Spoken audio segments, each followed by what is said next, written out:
So when I came into the UK as an international student back in 2019, I went through a lot of struggles that made my international student experience not the best. For starters, I literally came in with little to no financial plan. I struggled for the first 3 months that even led to the point of me begging for food and literally church hunting every Sunday so I can find a church that can give me food for me to eat for that day. There are literally times when I fasted for days, not because I wanted to, but because I was trying to ration my food. I struggled in class, struggled at lectures because I couldn't understand what was going on in class. I couldn't understand what the lecturer was saying, and this was because I had switched from pure sciences to like geology and like learning about disaster management. I also struggled with my assignment. The very first assignment I got, it took a lot from me to be able to turn in that work and get a good grade. And I know what I went through in trying to figure out how to study efficiently, how to adapt to living in the UK. I came in during winter to start my studies, and that also affected my mental health. So basically my international student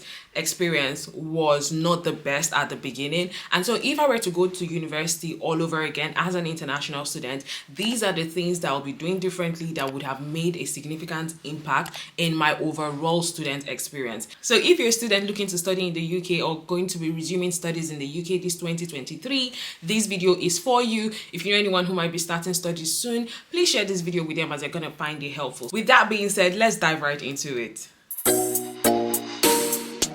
Now, the very first thing I would have done differently was to have a financial plan before coming into the UK. Now, I came into the UK as an international student on a scholarship by the Nigerian government known as the Petroleum Technology Development Fund, PTDF scholarship. And with this scholarship, they're supposed to give us living stipends. But then as it played out, I did not get my living stipend until 3 months after being in the UK. And these 3 months that I was surviving on my own, it was literally hell. Now, don't get me wrong, I came into the UK with savings. I had savings, but the savings I had were not substantial enough. And that's because I expected I was going to get my stipend at the end of the first month, only for me to get into this country 6 weeks into my experience here. 8 weeks, I had not gotten any money from the government, and my hardship began. So if I were to go into uni right now, I'm going to have a financial plan. I would try to save money for my living expenses for at least 2 months if I can, especially because before coming into the UK, I would have known I'm going into the UK, right? So I will start saving and prioritizing, like saving money for life here. Even though I was told, yes, I'll get a job when I get into the UK, I didn't get my job instantly. I think I got my job at the end of my first month.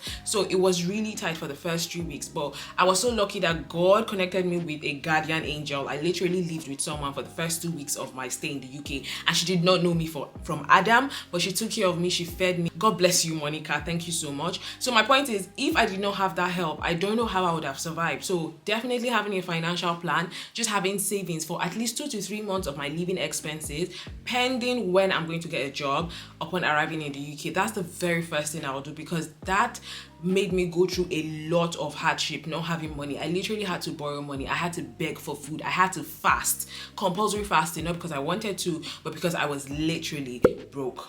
Now, the second thing I would do differently if I were to go to uni again is to prepare for academic life in the UK. Now, before coming to the UK, back in Nigeria, I've always been a first class student. Like, I'm always acing my studies, always top of my class. All through my school days up until uni, I was always top of my class. So I did not see any reason to prepare for studies. In my head, I had it on a lock. Like, if I could get first class in Nigeria, it's not in the UK, I'm gonna struggle. Do you get? So I came in with that mindset, and then when studies began, I literally struggled. I did biological sciences in my undergrad, and here I was doing crisis and disaster management. So that switch alone was a lot to cope with. Like, I will be in the class, because this is masters, this is advanced level. They're not teaching things from the basics. They expect like you have some level of foundation.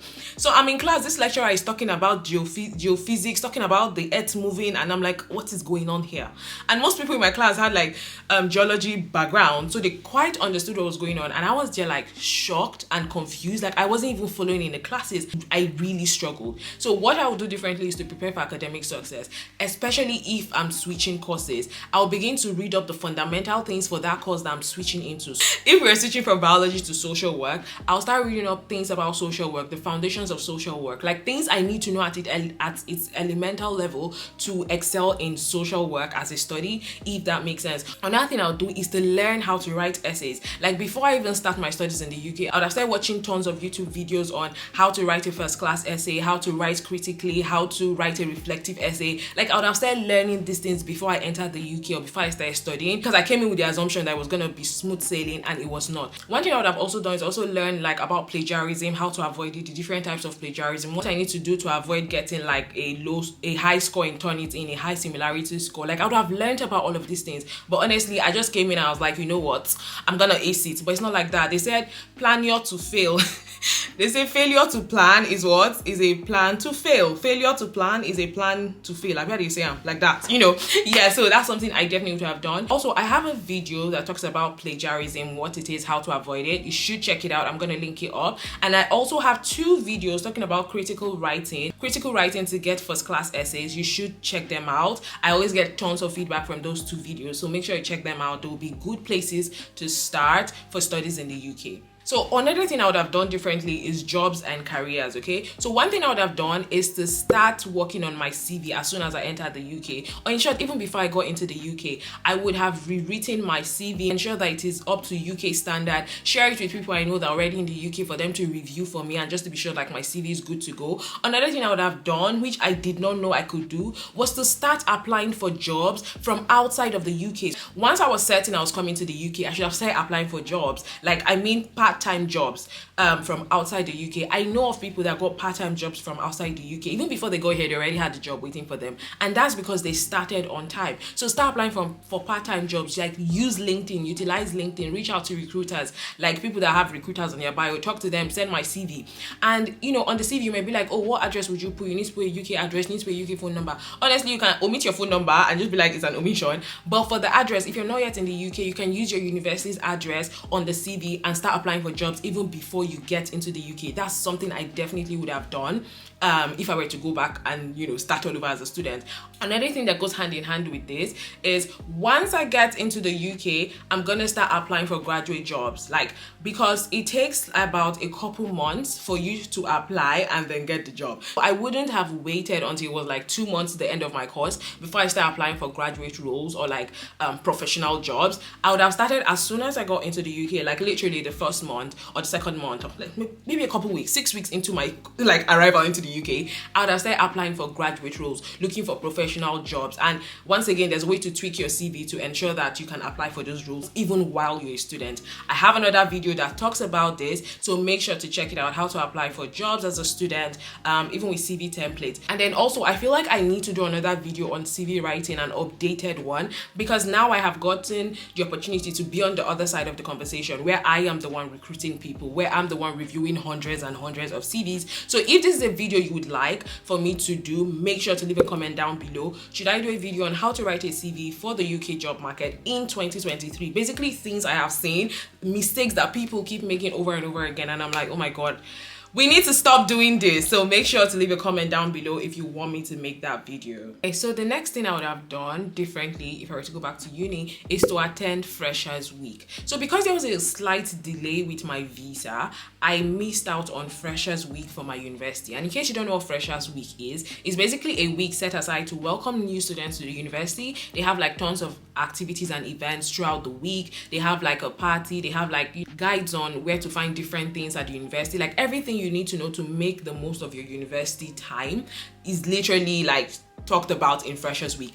I missed out on my Freshers Week, and I feel like if I were to go back, I will definitely attend that, because I feel like there are information that I missed out on that I could have known sooner, but just because I missed that Freshers Week, I did not have those information. And then also I have created a free checklist of things to do as an international student upon arriving in the UK, like things you need to do, and then just tick them off that you've done to help you avoid stress and avoid like missing out on opportunities and information that could save your life and save your time. It's literally free to download. Link in the description box below. Download it and feel free to share with any students you know who might be coming into the UK this year or early January. The next strategy, or the next thing I would have done differently as an international student, is to maximize university resources. I would have spent more time in the library. I would have utilized my one-on-one sessions with my lecturers, which is known as contact time or contact hours. I would have also attended more study prep classes. Now, I had been in the UK for like a month plus, and I was was attending lectures before someone actually told me that, oh, seeing that I'm struggling with essay writing, do I know that the university has like a class for how to write long documents on Microsoft Word, like how to format properly, how to do referencing automatically in Microsoft Word. They also had a class on how to use Excel sheets, like formulas, like teaching you basics of how to do like documentation. I'm like, oh my god, I didn't know. And then this person shared the information with me, and it was free to attend, and that class changed my life. The class Microsoft Word for long documents, it literally changed my life. It made my life so much easier with essay writing, and I'm like, oh my god, what have I been doing since? And this is part of the reason why I said if I were to go back, I will not miss Freshers Week, because apparently this information was shared in Freshers Week, but because I missed that information, I literally struggled for the first 6 to 8 weeks of my experience as a student. So I would have utilized all of university resources. That's something I'm going to do differently if I were to go back, especially the one-on-one with my lecturers. I feel like coming from a place like Nigeria, where my lecturers were not like easily accessible, and then also, you know, back in Nigeria, like you don't go looking for trouble when trouble is not looking for you. Like you don't you don't make your lecturers know you when you don't want to be known, if you get my point. Like you try to avoid your lecturers, but then here I realized that in the UK, like your lecturers genuinely look out for your interest. So if I had known this earlier, I would have started, you know, having one-on-one with my lecturers much sooner. I realized this much later, like I think halfway into my studies, before I started like trying to reach out to my lecturers to talk to them about like issues I'm having, and then sometimes they even re-explained the things that they explained in class. They explained it to me again personally, just to help me catch up. If I had known, I'd have started doing this day. I didn't start on time. So this is something I would have done differently. And then just to put this out here, I'm going to be having my very last live class on critical essay writing on plagiarism. It's going to be a masterclass, fully packed, basically call it a boot camp for one day. It's a one-day boot camp. We're going to block out hours and just walk through these things. I have done this several times in my academic coaching program, which I have run like 4 consecutive times, and I have trained over 200 students on how to write critically and how to prepare themselves for success in their academics in the UK. So if this sounds like something you'll be interested in, it's going to be in October. It's going to be one day. There's a wait list right now, link in the description box below.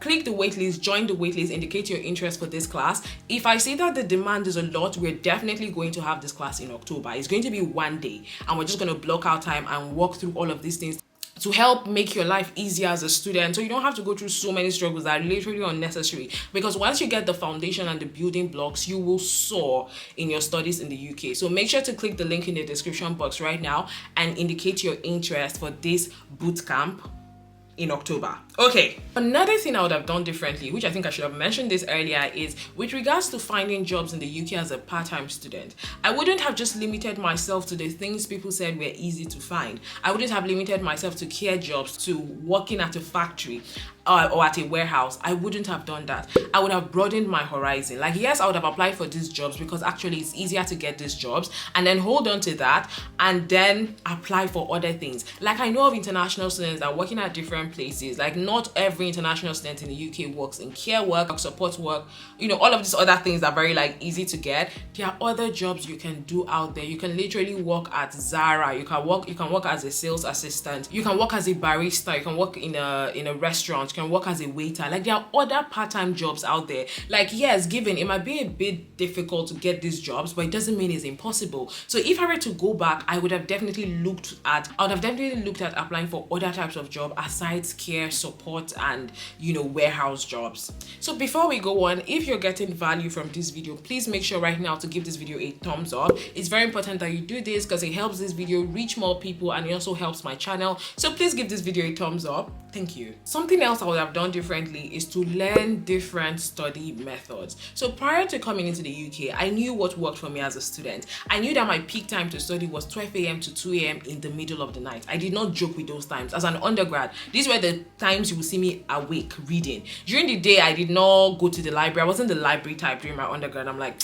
libraries were distracting for me. I don't go there to read. I usually just go there to talk to friends or help them with assignments or maybe do group work. But it wasn't my place to read. When I wanted to read, I knew the peak time I needed to wake up to read. It was 12 to 2 when it is very quiet and there's no noise, there's no distraction. Everything I read at that time, it will sink into my brain. But when I came to the UK, oh my god, I came in during winter. I realized that I started waking up around 12, and when I wake up at 12, oh my god, first of all, it's too cold for me to get out of bed. When I eventually go through that hurdle, when I sit at my table, it's cold, or I turn on the heating. Before you know, I'm feeling very drowsy, I'm feeling sleepy. I realized that waking up at 12 a.m. to read at that time, it was not working. Every time I'm sleeping, like, it wasn't working, and I could not explain why. And then I realized, see, Chidera, if you don't stop and find something that works, you're gonna fail.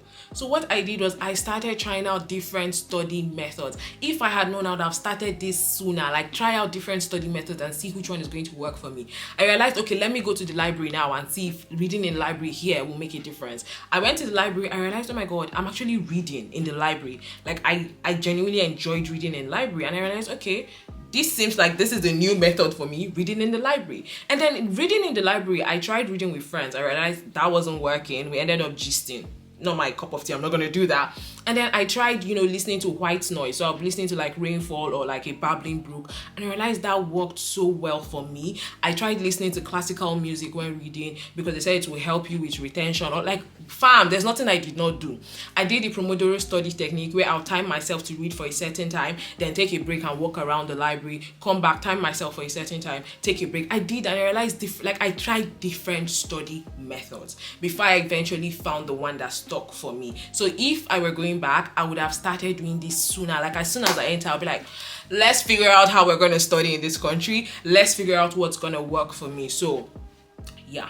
Another thing I would have done differently is look for community or join communities and get support. For the first 3 months, I wasn't a part of any community. I wasn't really actively trying to join clubs or societies. And if I were to go back, that's something I would do. Now, let me tell you why. I'm not just going to join these clubs for the sake of being in a club or for the sake of having activity. No, it's more for network. It's more for getting to know people. It's more for being in the right place at the right time and having access to the right information. When you join these groups and societies and communities, you get to hear things that you might otherwise not have known about. See what I mean? I would have looked for student-focused groups, like maybe African students group in my uni, and join just so I can have information. I would have looked for a church, to be a part of a church, just so that people can look out for me and I can just be a part of a community where people share information and help one another. That's something I did not do, and I can tell you it impacted me because there are a lot of things that honestly I did not know. Like, I'm new to this country. I did not have any family member. Like, I was the first generation to move to the UK. I don't have anybody, but here I was, not joining communities, not joining societies to try and like put my ears to the ground. So that's something I would definitely do differently. And if you're looking for a community to join, I have a community known as the CP community. It's for international students in the UK. All you have to do is click the link below to join. There's a one-time fee. It's just one time, you pay it once. One-time fee to join, and it's a closed group. It's on Telegram. And then we also have like a newsletter. People join, people share information, people get information on like how to pass their driver's license, how to get things cheaper, tax refund, IHS refund, how to even someone has even gotten a visa to the US through information that was shared in this closed group, right? So these are the kind of things that I would have put my ears into. So link in the description box below to be a part of the CP community if this sounds like something you'd be interested in. And then hand in hand in this is also wellness. I would have prioritized my wellness in the sense that winter here, there is no sun, and coming from a place where like we have like hot sun, you will feel the sun in your body. I was used to getting like lots of vitamin D, and one thing we don't realize is there's something called seasonal depressive disorder, where a lot of people, because of they are now vitamin D deficient, they tend to be depressed during winter. I did not know about this when I came in. So one thing I would have done differently is like once I came in and it was like proper winter, I would have started taking like vitamin D supplements just to ensure that my energy levels are up and I don't get depressed, because I was mad depressed during those 3 months that I just arrived in the UK. Another thing I would have done for my wellness is to probably have routines. So like have a waking up time, a wake up time, have a bedtime, and also like try to incorporate exercises. I mean, I started doing that, but it was much later. Start incorporating exercises into my day, going for walks when I could, just trying to be on top of my wellness and my overall health, if that makes sense. And last but not the least thing I would have done differently, or I would do differently, is to make more friends in uni, like really broaden my horizon, just be a people's person, like make more friends, and also travel with friends. I was only able to travel to one place as a student, and that was Switzerland, and I went with my friends. I would have done a lot of group traveling if I were to go back now and be a student, where I travel with other people. Why? Number one, is cost efficient. You don't spend as much when you travel in a group. Number two, you have people to go with you. The experience is nicer, although solo trip too can be good, but like you just have like a clique of people that will look out for each other on the trip. Also, you have people to take pictures of you, take your selfies, you know. My point is, I would have just done more group trips.